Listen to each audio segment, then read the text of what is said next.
Here's the Mindful Man reading another chapter with extended bits in called Dream, which is on Amazon KDP in a shorter version. To Jack's horror, he saw the man bump into a gentleman, and a brown flash of wallet once again disappeared into the folds of his clothing. Jack knew that he had to do something fast. The thief walked quicker, and Jack knew that he was leaving the fairground. Jack quickened his pace and crossed the busy road to keep up with him. His heart was beating fast, and he hadn't thought how he could approach the man. The thief continued down a seedy-looking alleyway, and then he stopped. He was counting the money with a callous grin on his face. "Hey," said Jack, "that's not yours. I saw what you did." The man stopped and glared at him. "Did what?" he said, and continued counting the large banknotes. Jack walked over to him foolhardily and tried to grab one of the bulging wallets. Jack never saw the flash of the blade. He only felt it. He collapsed to his knees and then to the floor, with a pool of blood spreading out beneath and around him. The last thing he heard was the screaming of the ambulance in the distance, which got fainter and fainter as darkness overwhelmed him.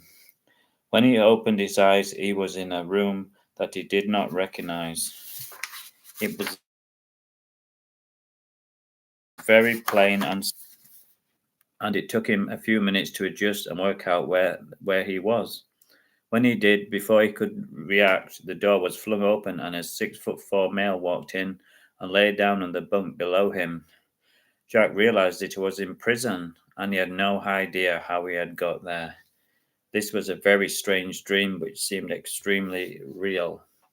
But he definitely wanted to get out.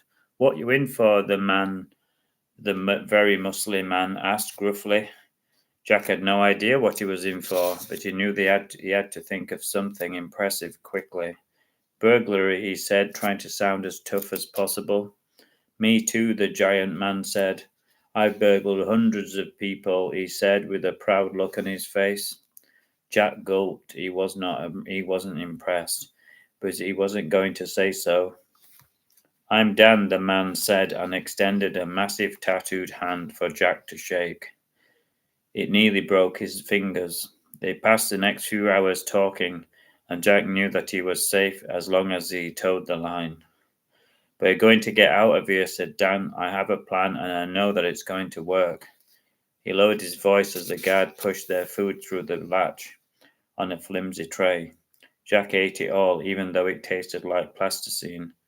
Just before lights out, Dan told him his exotic plan. "There was a window with bars high above them. That's our way out," he said. "How?" thought Jack as he surveyed the thick iron bars. "I've been sawing at them for weeks," said Dan, smiling a toothless grin.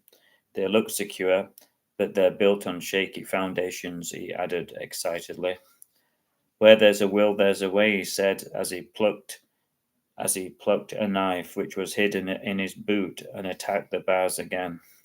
"All we have to do is push, and they'll give way like straw," he said, smiling. "As soon as the lights go out, we're out of here," he added with vigor, and then an evil laugh.